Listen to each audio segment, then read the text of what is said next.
ବଢୁଛି କି ଆଗକୁ ଗୋଟେ ଖୁସିରେ ଆଜି ଗୋଟେ ଲାଇଭ୍ ଆଇଛି କି ତାର 1K ସବସ୍କ୍ରାଇବର କମ୍ପ୍ଲିଟ ହେଲା ସେ ଗୋଟେ ଖୁସିରେ ଲାଇଭ୍ ହେଇଛି। ଆପଣମାନେ ଯଦି ଏଭଳି ମାନେ ଭାଷା ମାନେ ଲେଖିବେ ପବ୍ଲିକରେ ଆମକୁ ସେଇଟା କୋଉ ଭଳିଆ ଲାଗିବ? ଆଉ ଗୋଟେ କଥା ନାରାୟଣ ତତେ କହୁଛି ଆଉ ଏମିତି ଇଥିରେ କିଛି ଏଇ ଭାଷା ଶୁଣିଲୁ ଆଜି ଫାଷ୍ଟ ଟାଇମ ପାଇଁ ମୁଁ ଏଥିରେ ଶୁଣିଲି ମୋ କମେଣ୍ଟ ବି କିଛି ଆସେ ମୁଁ ଗୋଟେ ଆରେ ଶୁଣୁ ଫାଣ୍ଡିଆନର ଯାହା ଏଇ ଦେଖେ ଏଇଟା ହଉଛି କଳିଯୁଗ। ତାପରେ କିଏ ଯଦି ଚଢିବାକୁ ଚାହିଁବ ସମେତ ପଛରୁ ଟାଣିବେ। ତ ବାସ୍ ମୋ ଆମେ ସେ ପାଟିରୁ କମେଣ୍ଟ ଏଇଟା ଛଡେଇ ଦେଖିକି ନେଇଗଲା ହେଲା ମୋ ପାଟିରୁ ବାସ୍ ଏଇଟା ଛଡେଇ ନେଇଗଲୁ ଯିଏ ଜଣେ ବାସ୍ ଚଢିବାକୁ ଆମେ ସେ ଚାହୁଁଥିବ ଉପରକୁ ତା କମେଣ୍ଟ କୁ ଗୋଡକୁ ଜଣେ ପଛରୁ ଘୋଷାରିବା ପାଇଁ ହିଁ ଥିବ। ନାଇଁ ନାଇଁ ଆମେ ଆମେ ଏଇଟା ବି ଖୁସି ଅନୁଭବ କରୁଛୁ ତମେ ଲାଇଭ୍ ଦେଖି ଆସୁଛ ସେତିକି ବହୁତ ବଡ କଥା। କିନ୍ତୁ ଭାଷା ଯୋଉ ଲେଖୁଛ ଠିକ ଅଛି ତମ ଭାଷା ପ୍ରତି ଆମର କିଛି ବି ଏତେ ବି ଇଏ ନାହିଁ କେୟାର ନାହିଁ। ତମେ ଯାହା କହୁଛ ସେଇଟା ତମ ନିଜ ପ୍ରତି ତମେ ନିଜେ କହୁଛ।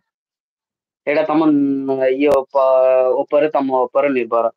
ତମେ ଯୋଉଟା କହୁଛ କଣ ତମେ ଭାବୁଛ କି ଆମକୁ କହିଦେଲେ ଆମକୁ କିଛି ଫରକ ପଡିବ କିଛି ଫରକ ବି ନାଇଁ ନାଇଁ ପଡିବନି। ଏଇ ଯୋଉ ମାଇ ଫିଲ୍ମ ୱାର୍ଲଡ ଯୋଉ ଭାଇ ଆଇଡି ଯିଏ ତାଙ୍କ ଭାଇ ତମକୁ ରିକ୍ୱେଷ୍ଟ କରି କହୁଛୁ ଯଦି ଆମ ଲାଇଫ ଭଲ ଲାଗୁନି ଆପଣ ମାନେ ଆପଣ ଜଲଦି ଏଠୁ ମାନେ ପଳାନ୍ତୁ। ଠିକ ଅଛି ଦେଖିବା କିଛି ବାସ୍ ଦରକାର ନାହିଁ ନା ଦରକାର ଦେରି ନାହିଁ ହଁ। ଆପଣଙ୍କୁ ଯଦି ଭଲ ନ ଲାଗୁଛି ଆପଣ ଆମେ ତ କହୁନୁ କି ଆପଣ ମାନେ ଆସନ୍ତୁ ଆମ ଲାଇଫ ଶୁଣନ୍ତୁ ତମେ ଲାଇଭ୍ ଆସିଛ ଦେଖ ତମର ବି ଫ୍ୟାମିଲି କିଏ ଲାଇଭ୍ ଦେଖୁଥିବେ।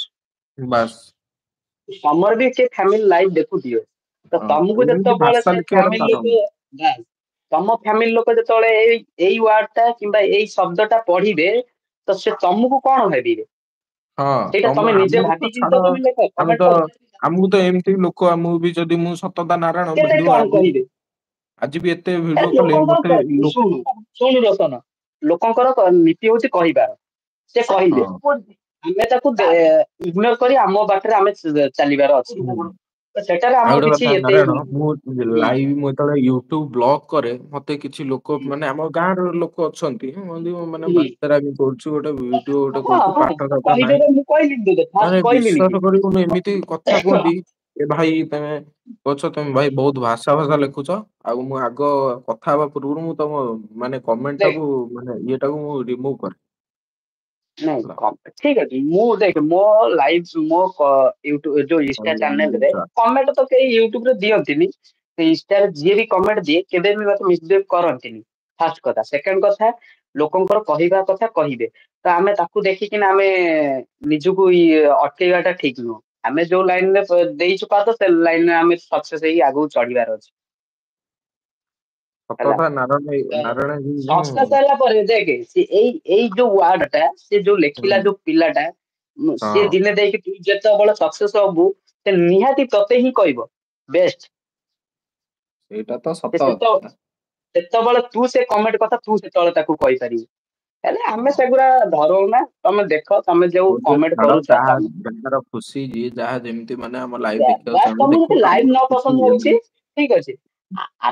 ଆମେ ଯୋଉ ଲାଇଭ୍ ଆସିଛୁ ଆମେ ଆମର କାହା ବିଷୟରେ କିଛି ଆମେ ମଜା ମସ୍ତିକରେ କଣ କଥାବାର୍ତ୍ତା ହଉଛୁ ଦି ସାଙ୍ଗ ବୋଲି କଥା ହଁ ହଉଛୁ ବଟ କଥା ଆମେ କାହା ହଉଛୁ ବିଷୟରେ କିଛି ଆମେ କାହା ବିଷୟରେ ଆଲୋଚନା କରୁନୁ ନା କାହାକୁ ବି ଆମେ କିଛି ଖରାପ ବୋଲି କହୁନୁ।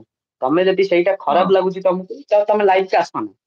ତମେ ସରି ତମ ବାସ୍ ତମେ କିଛି ବି ତମେ ଆଉ କାହା ଲାଇଭ ଯାଇପାର ତମେ ତାହା କରିବା କଥା କର ହଁ ଆମ ବାସ୍ ଲାଇଭକୁ ଆସିବା କିଛି ତମ ଇଚ୍ଛା ତମେ ଗୋଟେ ଆଉ ଏମିତି ଯାହା ଜଣେ ଗୋଟେ ପିଲାଟେ ଗୋଟେ ଲାଇଭ କରୁଛି ତାକୁ ମାନେ ଗାଳି ଗୁଲଜ କରିବା ଏଇଟା ଠିକ ନୁହଁ ଭାଇ। ଠିକ ନୁହଁ ବାସ୍ କହୁଛି ଆଉ ଏବେ ଯୋଉ ଶୁଣ ଶୁଣ ଲାଇଭରେ ସିନା ତମେ ଗାଳି କରିଦେଲ ଆମେ ହଁ ସେ ଲାଇଭ ସିନା ଆମେ ପଢିଲୁ କିନ୍ତୁ ଅଛନ୍ତି ପଢିବେନି।